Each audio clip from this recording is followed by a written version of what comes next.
Well, welcome everyone. This is our very first Patron Conversation series, and I'm here with Cris Worley, Timothy Harding, and Ramon Longoria. And Ramon is a very well-respected design industry professional that's been working in the design district for over 20 years.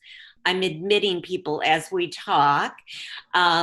SieMatic is just an amazing kitchen showroom. They're celebrating their 90th year, and design enthusiasts will recognize SieMatic's clean European design, master craftsmanship, and German engineering featured throughout the studio.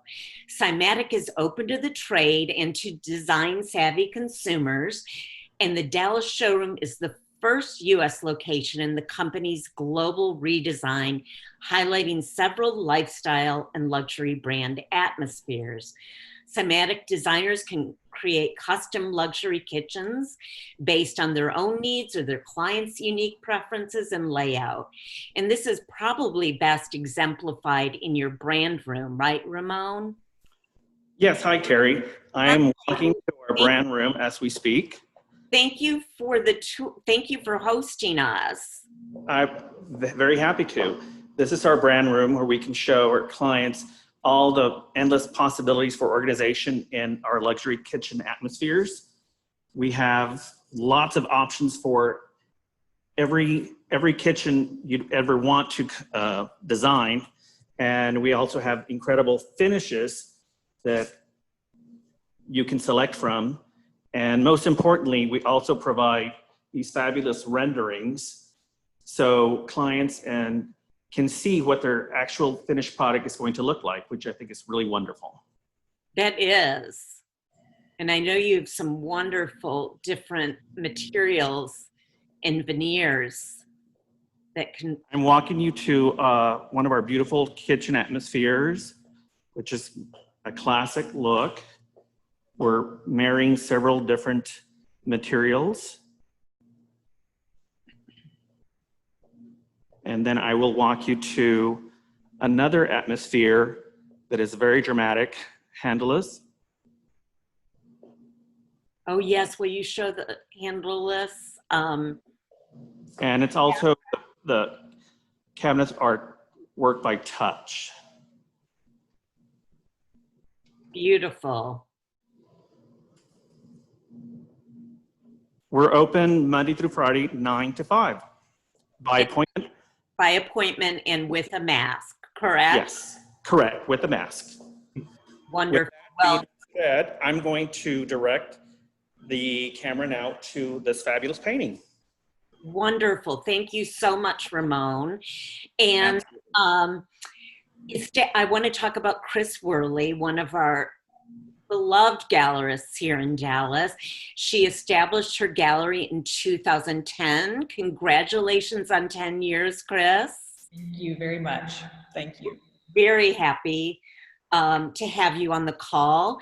And her gallery is dedicated to promoting innovative work by contemporary artists at various stages of their careers.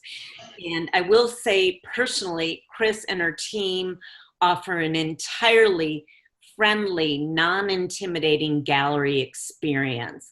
I urge you to check out, I'm admitting more people.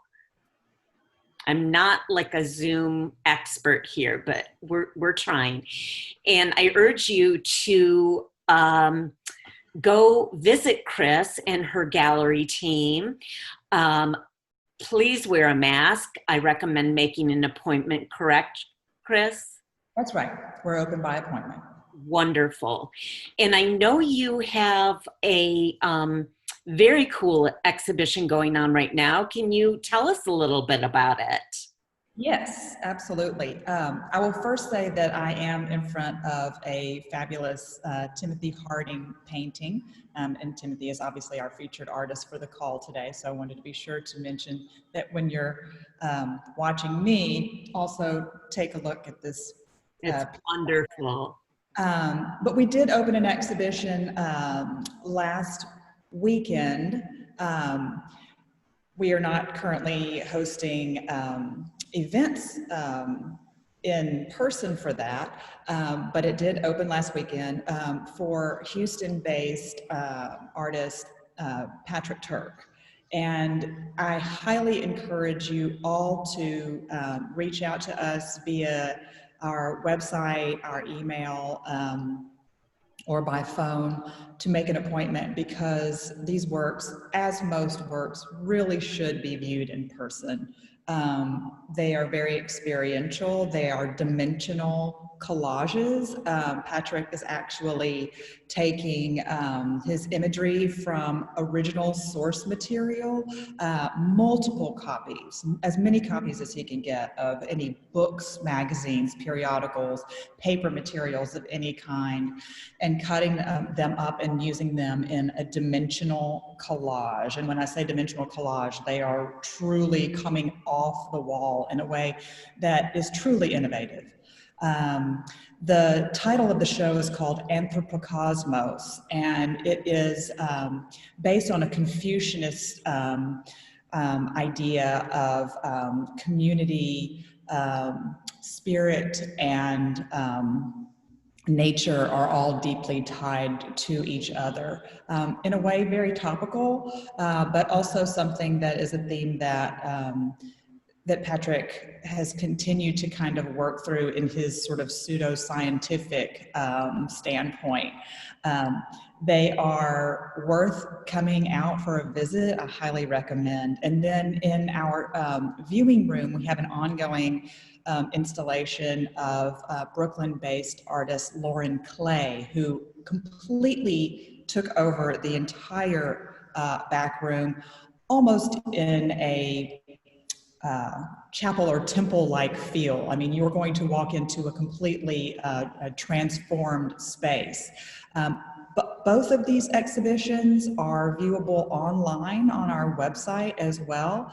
And always, if people want more information, we can also do something as easy as a FaceTime conversation with people as well. So we have multiple ways of giving access to these shows while we're navigating our COVID situation that we find ourselves in.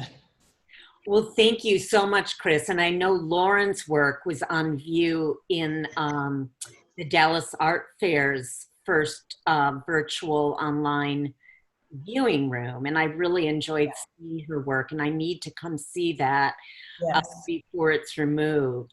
Yes. I also want to compliment on your glasses, your eyeglasses pairings with Tim's painting. Looks fabulous. We do what we can. And now we come to our guest artist, Timothy Harding. And Timothy's work explores the fluid relationship between the pictorial space and the three-dimensional realm, between drawing, painting, sculpture, and installation. He was born in Houston and raised in Irving, and received his MFA from Texas Christian University in Fort Worth, where he's based today. He received his BFA from Texas Woman's University in Denton. He was a recent recipient of a Nasher Sculpture Center Artists Micro Grant. He has exhibited since 2007 in numerous solo and group exhibitions, and is, of course, represented by Cris Worley. Cris, how many years have you represented him? I think it's about 5 years now, Tim. 5 years. Yeah, that sounds, yeah. And he was a member of the Artist Run Cooperative Gallery 500X, a founding member of the artist collective Homecoming, and he was included in the Texas Biennial. I hope we get one of those back. And he was also a recipient of the Kimbrough Fund Grant from the Dallas Museum of Art. And Tim, I'm just going to dive right in here. Everyone wants to know what artists are doing during these unprecedented days of isolation. Well, the solo activity of art making is the norm. Has it made you reinvigorate or redefine your practice at all? Yeah, well, I guess first I should just start by thanking you, Terry, for having me here today, and for Cris for being here, and then Ramon for hosting my work in his showroom. So yeah, in terms of my practice and these unique circumstances that we've found ourselves in, I'm actually, I would say, one of my I'm usually a very busy, constantly working in the studio. And I actually, since maybe mid-March, had not been to the studio in maybe 2 months, partially out of result of I'm a professor and I'm teaching via these unusual formats that we find ourselves in. And I had been to New York right at the onset of things, and I'm in a shared studio, so I was just out of an abundance of caution, I was not going out. And so that slowed down things at the studio for me, actually. And but over the past month and a half, almost 2 months now, I come back to the studio, and I'm just really diving back into things. And you know, the computer was very much a part of my work pre-COVID, and it still is. And I guess as our lives are being more ingrained into these formats of Zoom meetings and things like that, and composing my paintings on the computer and coming up to the studio has become, I don't know, part of the norm. And we'll see where things go. I'm excited about new work that I'm making.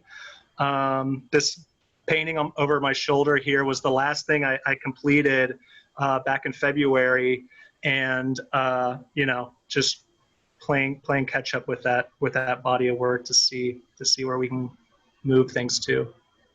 And to that end, what inspiration, if any, has manifested from these challenging times? What are you working on? Will you tell us about that? Yeah, well, it was this body of work that I'm making, or one, should I say, I guess, bodies of work, are these paintings, this one being an example of one where I have these digital files from a project I did a couple of years ago, where I had all these like scribbles and little digital drawings I collected from people. And I'm actually using those files, those drawings, as kind of found objects in a sense, these like kind of digital ready-mades that I'm composing paintings from. And what I find kind of ironic, I don't know if ironic's the right word, but I was working on these again prior to COVID and quarantine, but that I'm making paintings with the marks of other people out in the world, where usually we're not really interacting with people out in the world so much, or if we do, it's in digital means. So there's kind of a strange relationship, I guess, between these paintings and how I'm composing them in relation to the world we find ourselves in right now. And yeah, so that's what I'm working on at the moment. That sounds very exciting. I can't wait to see the result. We'll definitely check in with you when you're ready to show that work. And we've talked about your continued exploration of linear mark making and pushing the boundaries of the canvas along with installation work. Will you tell us how you became interested in investigating these derivatives of the abstraction and minimalism and the spatial considerations of architecture? Yeah, I mean, it's hard to pin it down to a specific moment or thing, but I can say, I mean, I guess it's weird to think it's been this long, but when I did my BFA show as an undergraduate student in 2008, I had the unique circumstance or situation of having a very large gallery to work within, and I took that as an opportunity to make, at the time, the kind of largest painting I had made, and it was comprised of 3 7-foot by 8-foot panels. It was just canvas that was loosely pinned to the wall, but nevertheless, these kind of big gestural abstract paintings. But at the time, even I just felt compelled that I wanted the painting, while they were large and impactful and meant to be kind of seen in person and experienced, I wanted it to do more. And I just started constructing. For that exhibition, I constructed these shapes using insulation foam that I then wrapped with canvas and painted and attached those onto the wall around and on top of these paintings, and kind of allowed them to spill onto the floor. And that was like my first instance of, or interest, where I just like, I want to make an abstract painting that becomes three-dimensional. At the time, I was really interested in like the mid-century painters and Pollock and de Kooning and Clifford Still and Joan Mitchell, like a lot of these really this amazing gestural abstract painters.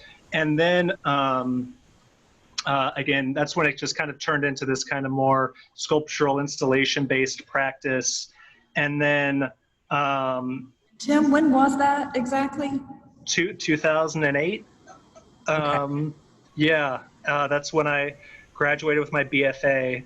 And then Because when CAD, the Contemporary Art Dealers of Dallas, had a space downtown, some of you may remember, we had an invitational exhibition of, was it MFA students at the Yeah. time? So this would have been right when you were a student. You submitted for that. Yeah. And you actually got the front window and did an installation sort of coming out of what exactly you're talking about. Yeah. Yeah. You have a picture of that you can share with us? You want me? I would love to show you all. Let me see. So, so this was, yeah, the one of my very first. So this is when I was a grad student, and said work I was just describing for my BFA show kind of morphed into this. So this was 2009. This is at the CAD Art Lab, as Cris mentioned, and I had kind of, well, I had abandoned painting, I guess. Color, all of these things had been removed from the work. And at the time, I was very much kind of focused back on thinking of the works as drawings, and these drawings that were becoming dimensional. And again, like responding to a location and the kind of size and parameters of it. And it was at this time that like I started looking at like architects in like a formal sense, I guess, to inform the work stylistically. So like Frank Gehry and Zaha Hadid and these like who I think are really interesting architects in their work, and thinking of how with using paper and lights and chords, and can kind of like modify a space to kind of take on similar characteristics maybe to what some of those architectural styles were doing.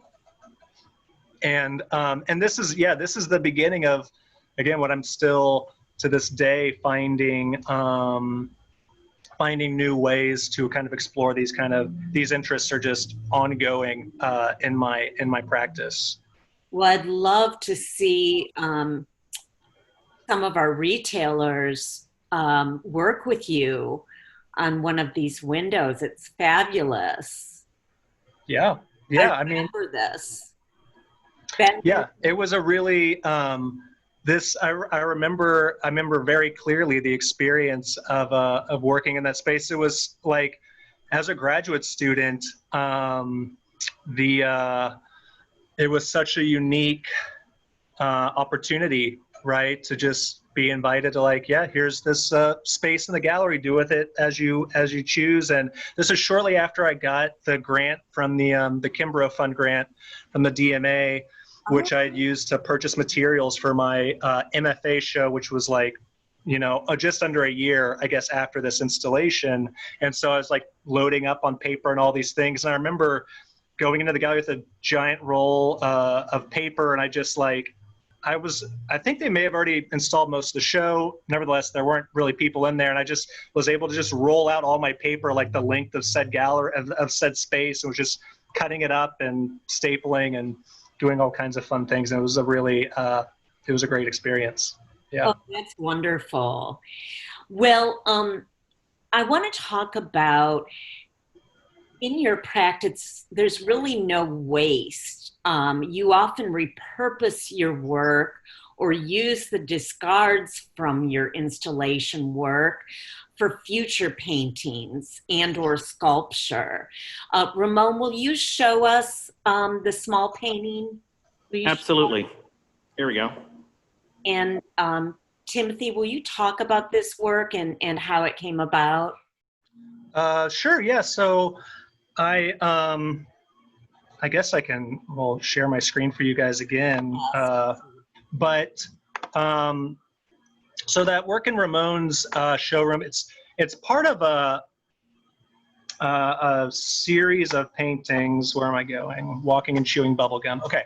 So part of a series of paintings that were more kind of collage based. And so the particular one that Ramon has there is produced from the scraps of this installation that I did while in residency at the Vermont Studio Center in 2017.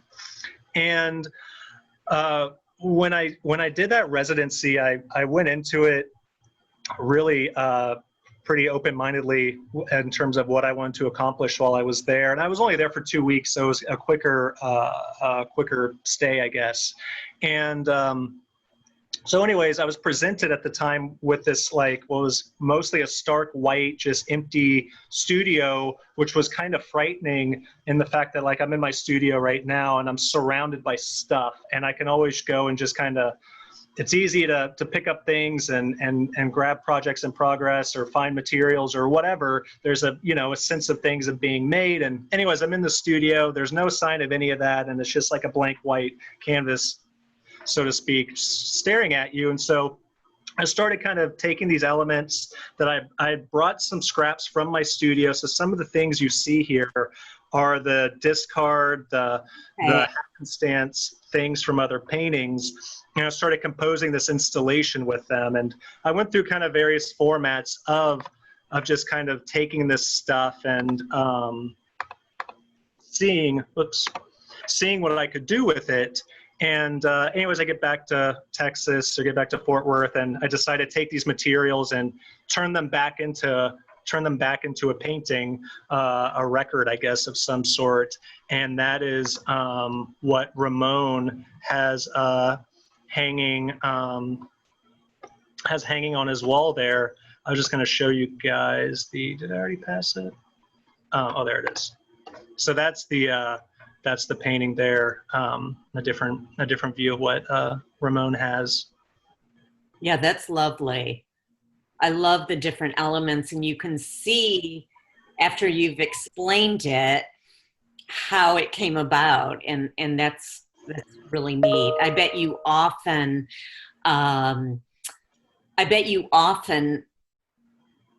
install these paintings with installation work.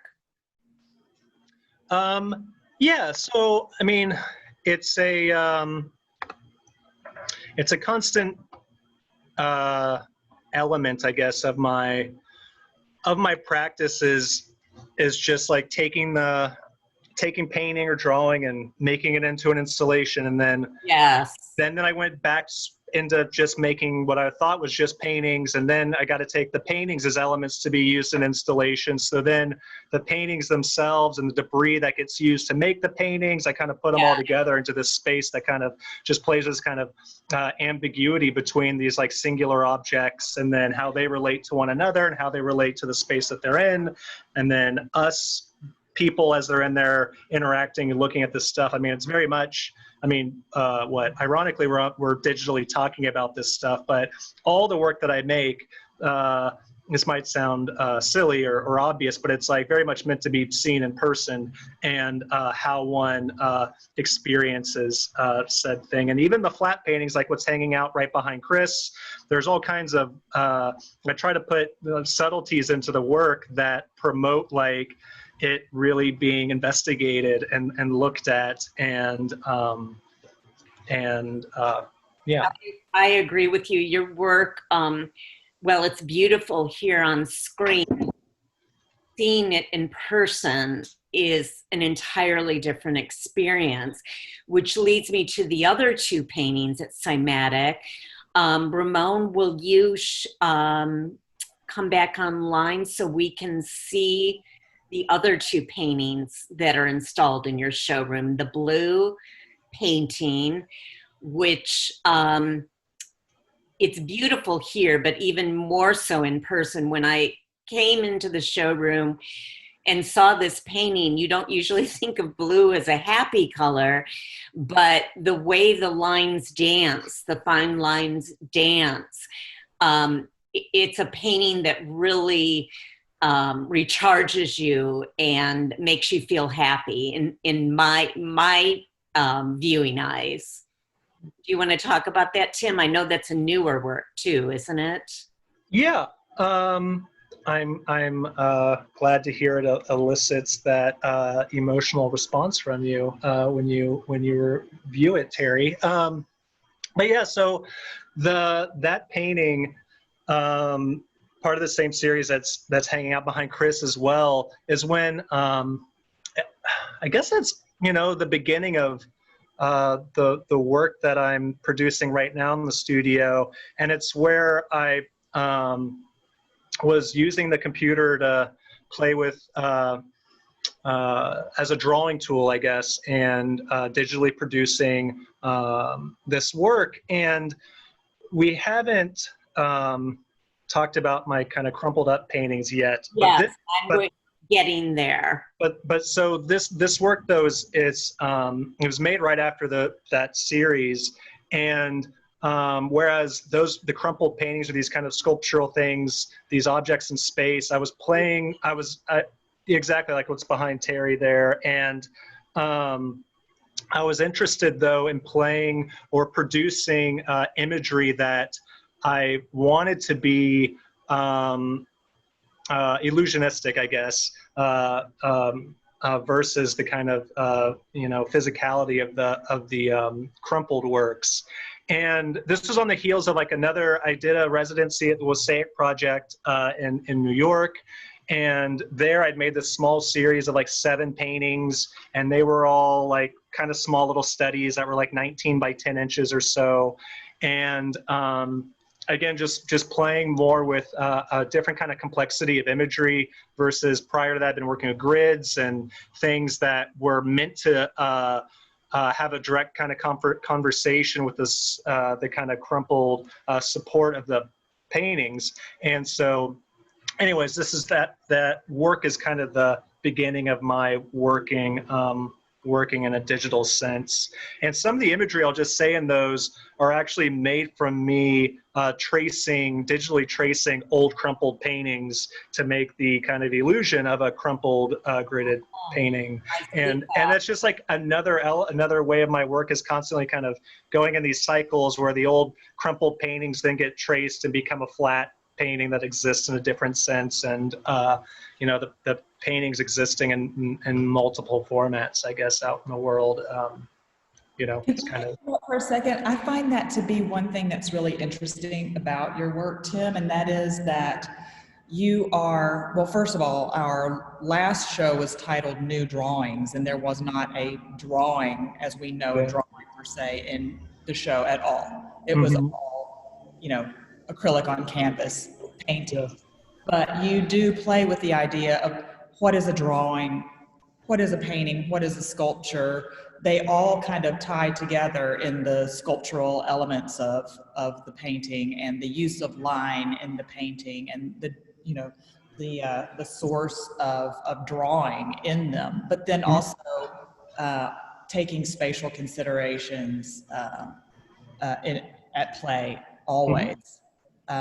Whether they're truly dimensional or flattened. Yeah.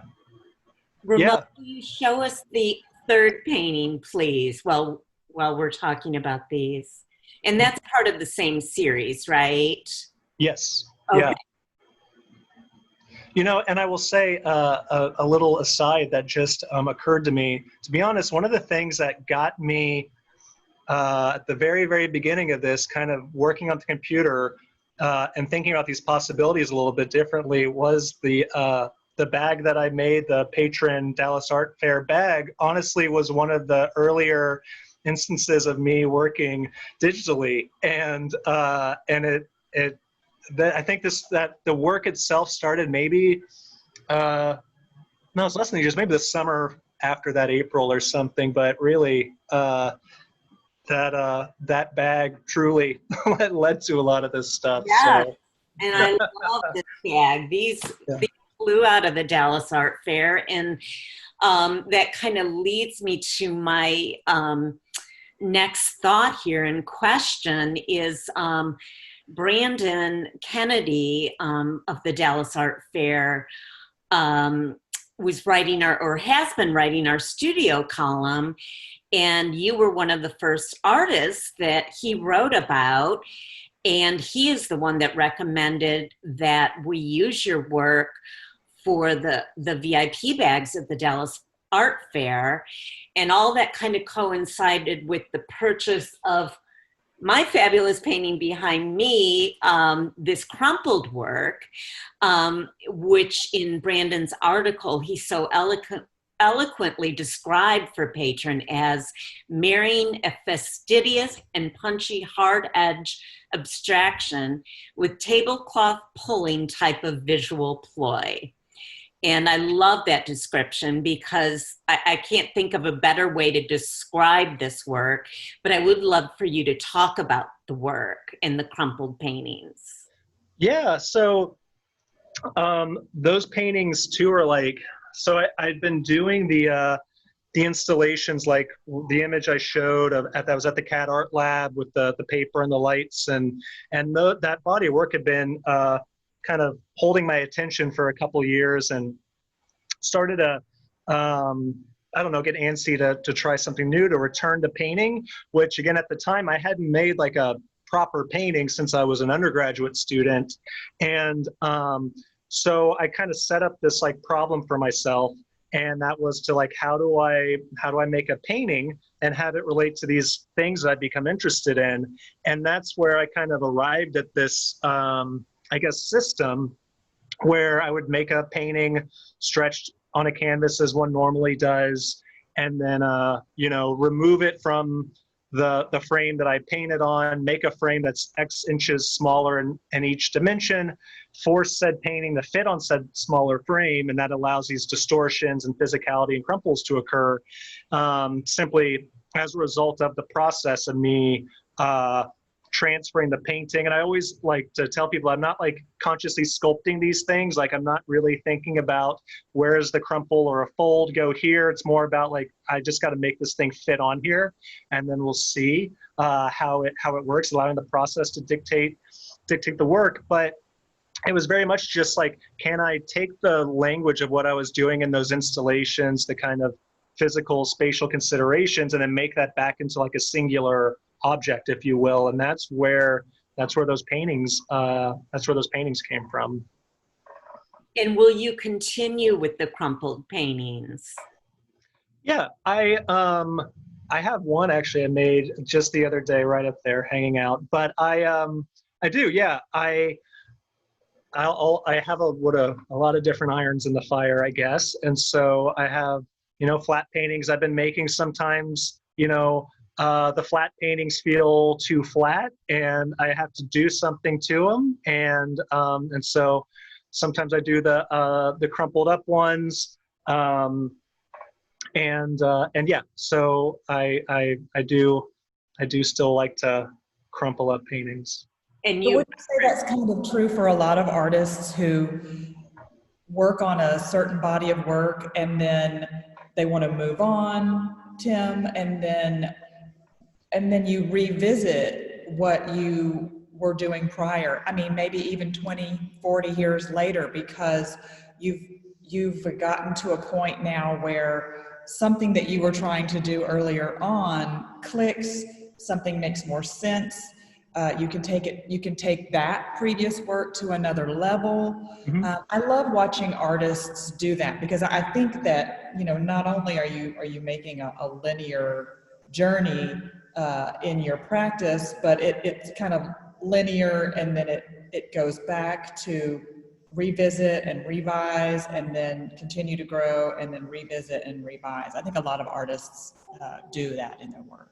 Yeah. I mean, I tell some of my students this, where it's like, you're not always conscious of maybe some of the decisions. There are things happening in your work that you may not be aware of. And then you kind of reflect back on it and realize, realize things that are always there, common threads, and that can take you back to earlier things, and then finding new ways to address these things. And you know, I know all artists have different ways of working. Some people, they find, I don't want to say their style, but they find a thing that they like to do, and they do that, and they spend their career exploring it, and that's great.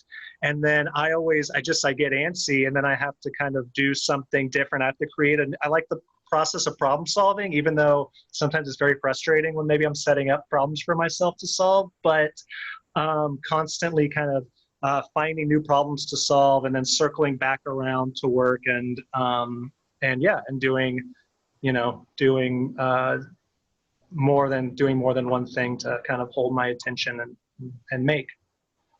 Well, and that kind of, I like that kind of conversation you're always having with yourself and what you want to do next, which I know these artist grants really help with. And you've received numerous awards and grants, including the Nasher Micro Grant for Artists. You talked about the Kimbrough Fund grant from the DMA and what you did with that. Can you tell us a little bit about the Nasher? Yeah. So for the Nasher grant, I purchased a vinyl cutter. And again, this is right on the heels of starting to kind of work on the computer.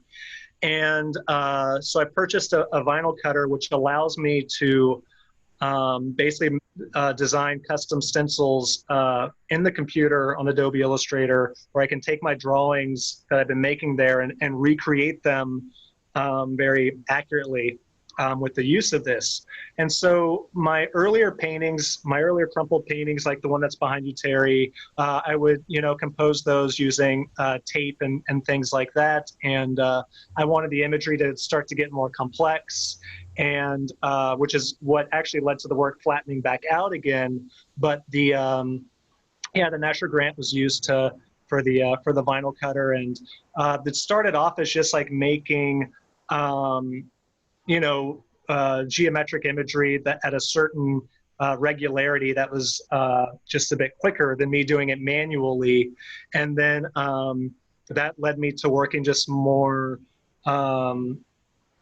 with a more detailed, I guess, kind of imagery on the computer.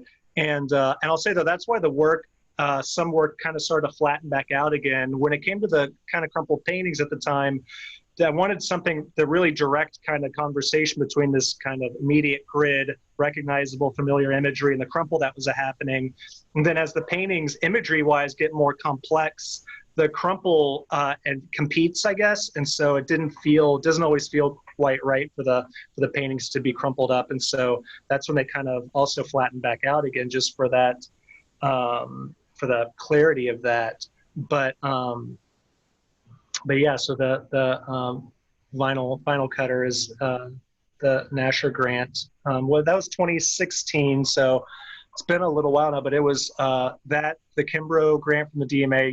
It's so those resources that the museums make available to artists in North Texas are so important. They're so just amazing. Wonderful. I always love receiving the release about which artists received these grants. And I know the Nasher just sent, I received an email from Lucia, I think 2 days ago, and I'm really excited about the artists that were selected. And congratulations on receiving both of those. That's wonderful. And this will be my last question. And, but actually, before I go to that, I want to come back to my crumpled painting. And Cris showed almost the reverse out of this painting in black at the Dallas Art Fair. And I know you place many Tim's work in collections near and far often. Can you tell us a little bit about that, Cris? About placing his work? Yes, about the type of collector you're seeing that's attracted to Tim's work. I think that the collectors that we see that are taking Tim's work are more adventurous, cutting edge, if you want to call it, interested in conceptual ideas. I am also pleased that recently UT Southwestern, which is just creating a fabulous corporate collection. Yes, they are. Collecting some of his work. Fabulous. Yes, so, you know, corporate and private collections as well. But I'd say that on the whole, a more contemporary, conceptual, interested in concepts, and the crumpled paintings too, you know, that we showed first, really, you know, started that interest because they were so unusual in their volume, and you know, they have a lot of visual interest as well. So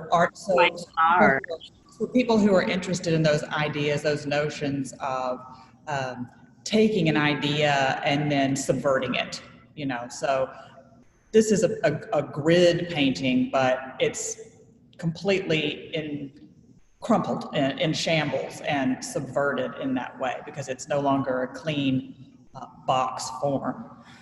So yeah, so I'd say definitely people who are more interested in concepts as well. Thank you. And Tim, we all want to know what your future looks like. Can you describe that for us? Yeah. Well, I can't predict my future. But I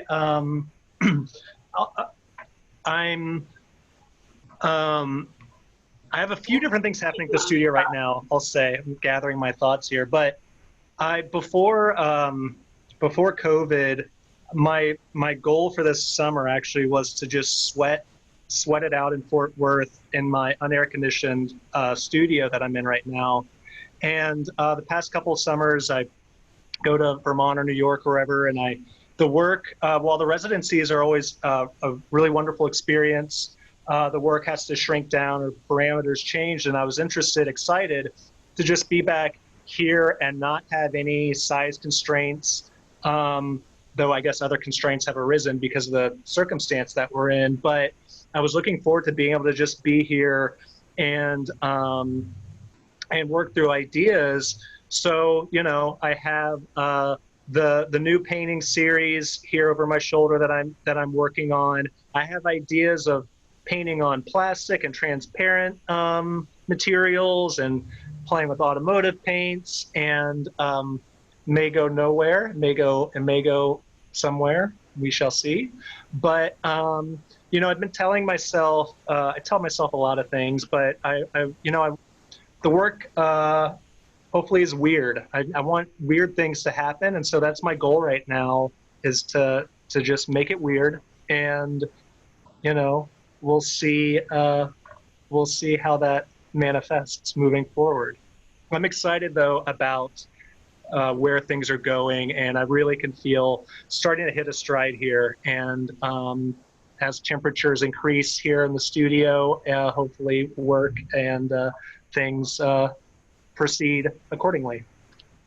Well, that's fantastic. And I can't wait to see your next show at Cris Worley. Cris and Tim, do you have any idea when that will be?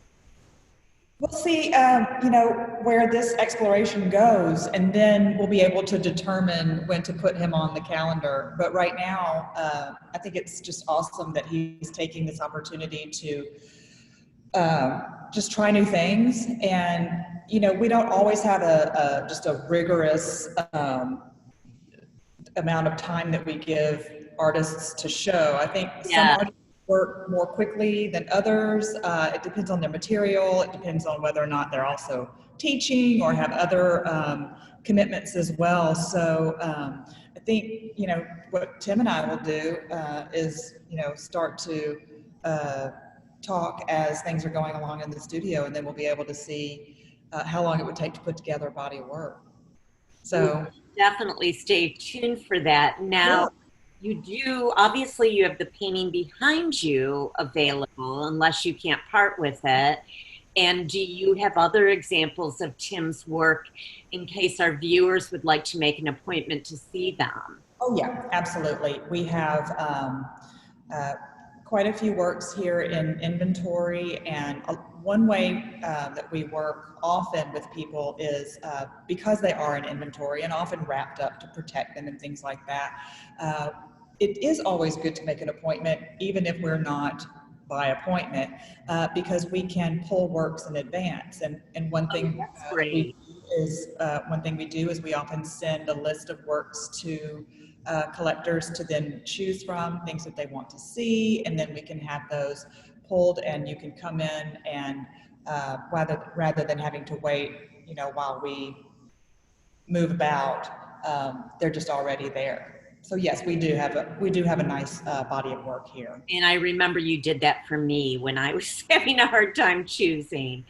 And that's wonderful. We love that. We love that.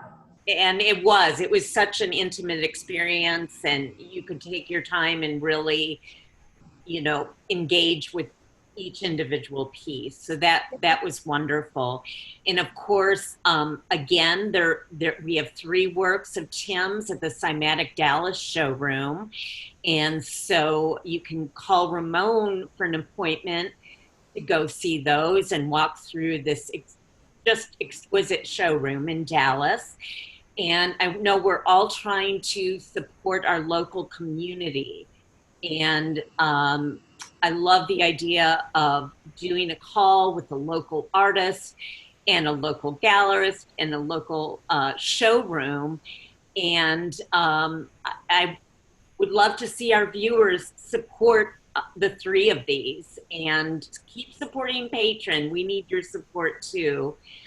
We love producing a magazine for the arts, even though it may seem like the arts are on pause, they really aren't. We have artists like Timothy creating work and thinking, and our wonderful museums thinking and reacting and offering virtual opportunities to see art. And we're all in this together, and I miss seeing everyone's face. So this Zoom call has been nice to see some of the faces on the call. And Ramon, thank you again. And I guess we're going to sign off here. Carrie, thank you so much for this opportunity. This has been wonderful. Thank you. Yes. Yeah. Thank you, Terry. Have a wonderful week, everyone. Okay. Thank you. Thank you. You're darling. I keep looking at you. What's your name? Beckett. Hi, Beckett. Thank you for joining. You were so attentive. Oh, thank you. That was really nice. Are you planning on being an artist? Possibly. Possibly. Oh, good. Good. Well, thank you for joining us. Nancy, Pam, Brandon, Nicole, Scott. Thank you, everyone. Have a wonderful day. Thanks, guys. Thank you.